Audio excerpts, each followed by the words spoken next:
Of course, this summit is not only being followed by those on the Korean peninsula, but by those in the whole world. On that note, we now connect with Dr. Hoo Chiew Ping, Senior Lecturer in Strategic Studies and International Relations at the National University of Malaysia, for her take on the summit. She connects with us via Skype. It's great to have you with us, Dr. Hoo. Thank you so much. So we've seen the two leaders greet each other and even travel together in the same car, surrounded by what look like hundreds of North Koreans cheering in the streets. I'm sure you've been watching. What do you make of this historic Pyeongyang meeting so far? I think this summit is quite emotional for both North and South Korea, and this is the first time such a big reception has been held for a South Korean president, especially since 2000.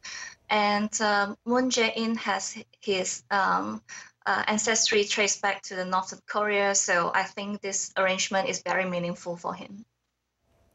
Now, the two leaders are said to have sat down for talks about 40 minutes ago.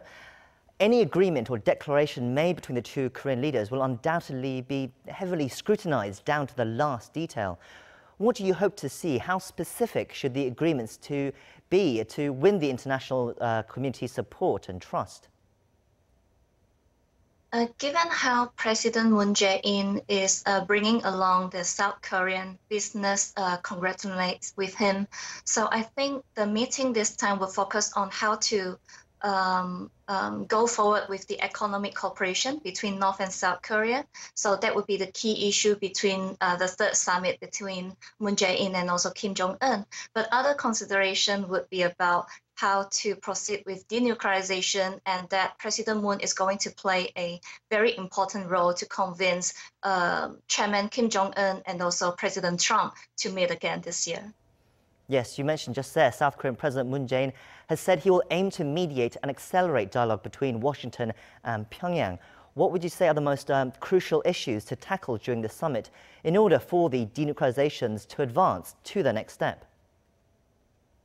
I think North Korean regime is quite clear in the message, especially through KCNA and also Rodong Shinmun, and that it was reported that Kim Jong-un and the regime would think that to move forward in the denuclearization talk, the United States, especially led by President Trump, should take a leading role in making sure that trust can be built and that steps forward to peace agreement should be prioritized. So I think the U.S. administration would have to consider the talk about peace treaty before convincing North Korea to take the next step in denuclearization.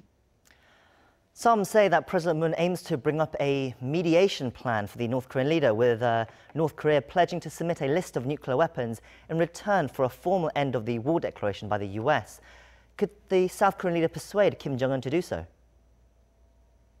I think President Moon Jae-in so far has played a very successful role, especially in mediating between North Korea and the United States. And I believe perhaps from the U.S. administration that they would demand more, such as allowing for an American nuclear expert to inspect the nuclear facility in North Korea.